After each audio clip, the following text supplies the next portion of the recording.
В Москве пятерку абсолютных победителей международной олимпиады встречали журналисты федеральных каналов. Физики говорили сдержанно, но теперь их знает вся Россия. Они – надежда и ум, на который государство сможет опереться уже в ближайшем будущем. Среди них и наш Кирилл Паршуков. На самом деле, это было скорее чувство удовлетворенности, то, что все труды, которые были вложены, они были не зря.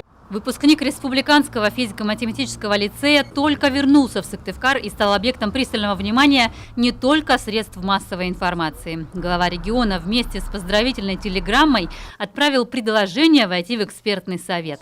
Пока, как говорит Кирилл, он не представляет, как это будет, но на благо Родины работать готов. На самом деле, вот за этот месяц я очень сильно соскучился по своему дому. Я бы не сказал, что я патриот, я космополит, но частичка патриотизма во мне все-таки есть. И я люблю и свою страну, и свою республику, и свой город. Ты будешь на благо ее, так сказать, трудиться? Если я буду нужен, то буду. Когда Кирилл поступил в лицей, его больше привлекала геометрия, но педагог от Бога Елена Антонова смогла вызвать интерес к физике. С тех пор с этой наукой юный интеллектуал не расстается. У нас есть дети, в том числе и Кирилл, которые на переменах не занимаются компьютерными играми, а читают журнал «Квант» и решают оттуда задачи по физике и по математике. Так, поэтому добиваются больших успехов. К главной победе шел все годы обучения. В 16-м после Всероссийской олимпиады попал в национальную сборную, но кроме него еще 28 человек. После нескольких жестких отборочных туров лучших из лучших осталось всего 5. После чего целый год ребята готовились по специальной программе в Московском физико-техническом институте. Международная олимпиада состоит из 2 туров. Это экспериментальный и теоретический тур. На каждый из туров дается по 5 часов. Экспериментальный тур включает в себя 2 задачи, теоретический же включает 3 задачи. С волнением нужно бороться. Думаю, самый главный противник на этой олимпиаде – это волнение, а не другие участники. И, конечно же, в течение всего времени, что нас готовили к этой олимпиаде, мы учились бороться с собой. 7 дней в Индонезии. За заветные награды боролись 400 школьников со всего мира.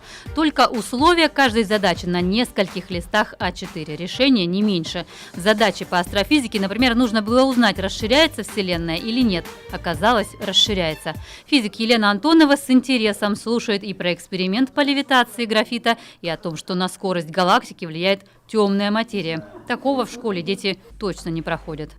График скорости от расстояния от центра должен выглядеть прямой, но в конце концов он переходит на постоянный. Это связано с тем, что вне галактики существует некая темная материя, которая притягивает вещество, находящееся вне нее. Конечно, учеба в профильном учреждении вкупе с природным даром дали высокий результат. Лицей-интернат с 1996 года принимает самых талантливых ребят со всей республики. Учебное заведение – партнер Высшей школы экономики и центра «Сириус». Достижения в учебе позволяют выпускникам поступать в лучшие вузы России без экзаменов. Неоднократно лицей входил в топ лучших учебных заведений России.